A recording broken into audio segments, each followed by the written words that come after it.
buwan na to, karon na to 2025, dunay double portion na anointing for success, prosperity, and victory.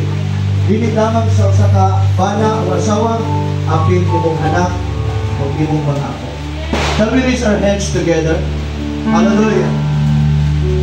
Oh God Almighty, in the name of Jesus.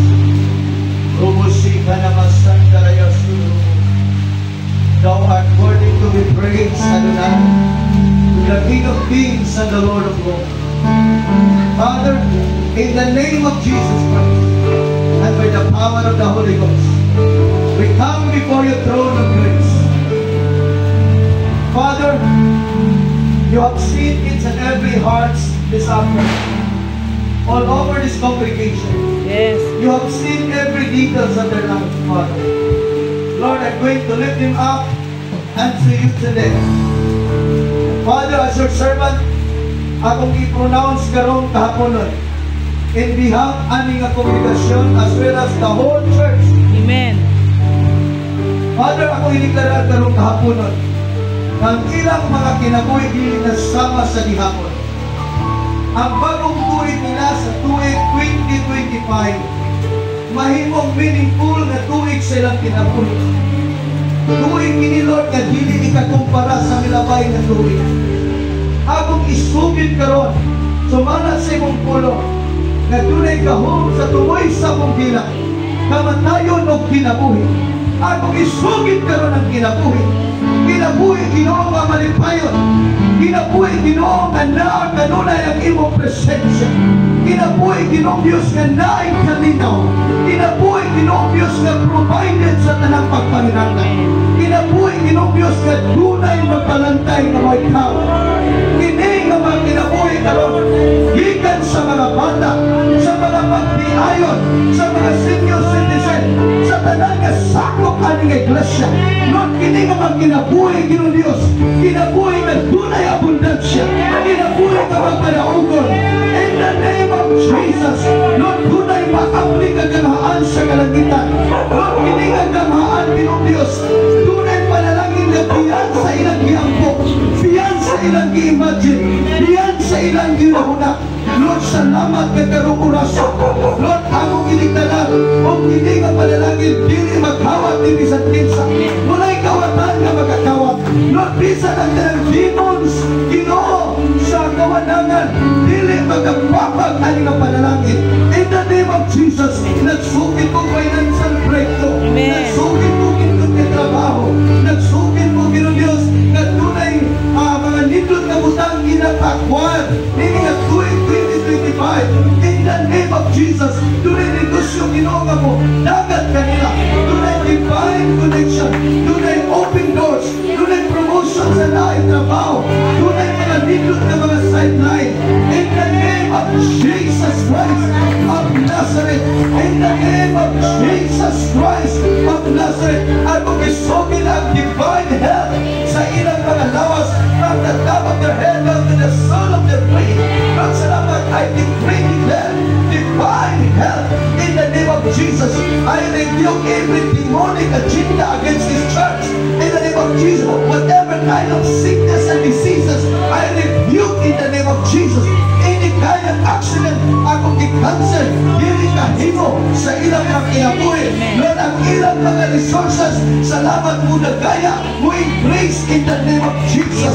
Ang ilang mga, Lord, mga kaumahan, ang ilang mga livestock, ang ilang mga kahinupan, salamat na naay bendisyon, tunay multiplication.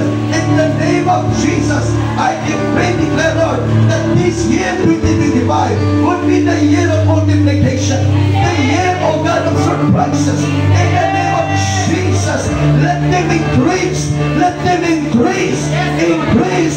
Lord, your territory will about to expand like never before. In the name of Jesus Christ, salamat sa mga potentiality na now within nila, Ginoo, ma-discover din ang mga talent, ma-discover din Ginoo ang potential, bisan sa mga kabatanunan, sa mga kabataan, sa mga magdiayon. Salamat Ginoo Diyos, mo increase ang ilang knowledge, mo increase ang ilang understanding. Lord, ang ilang mga talent Ginoo, ma-enhance in the name of Jesus. Mahimo silang potential ng mga members aning iglesia, mahimo sila Ginoo galamiton, mamunga sila dagdag magkalag in the name of Jesus.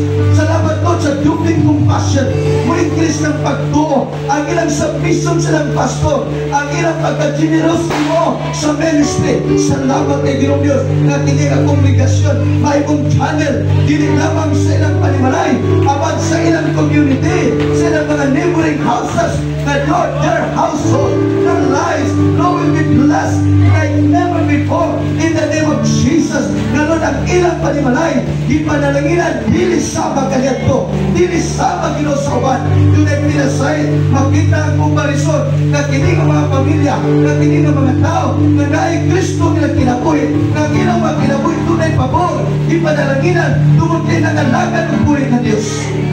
Tunay kalainan na magkinabuhi, kaya nag-alagad sila kampanan, buhi, matulutanon, maluluyon, mahikukaong na Diyos na may kaong Ginoong Jesus. Salamat Amahan, ating mong kongregasyon, hindi nga iglesia des kapanantian, hallelujah, makasinyati Ginoong Diyos, o na nagsaong kasinatian, pero nag-buhi 25, Lord, maabri ang aming abrihan, in the name of Jesus, maabri ang aming abrihan, ng pabor o panalangin, alang sa tibok kongregasyon. Dalay kong kamaan suray katapusan. Hindi na deklarasyon Ginoong Diyos, silyado karon sa ibang sa Espiritu. Dili mababagat, dili makawat bisan sa kaway mong yawa. Mahitabo o matuman dini sa ilang mga kinabuhi, matuman dini sa pamilya, matuman dini alang aning iglesia. Salamat sa pag-grace ang Ginoo, pag mga faithful, submissive, generous na mga members alang aning iglesia. In the name of Jesus, kini ka iglesia Ginoo, mahimong sama sa iglesia sa Macedonia, kasi ang ilang iglesia, gikan sa mga pagkamay o sa kalisod na kahintang, aban niabot ang katuligan, niabot ang mga bulan, Ginoo, ang ilang church na himong namaniyog sa tibuok sila, kasi nahimo sila Ginoo, na testimony, nato sa mga neighboring ng mga lungsod, sa mga neighboring ng mga lugar, tungkol kay Ginoo Diyos, minagaya ang imong blasyang panalangin, tungkol sa manilunanon ng mga minatagon ng mga kaisunan sa maong iglesia.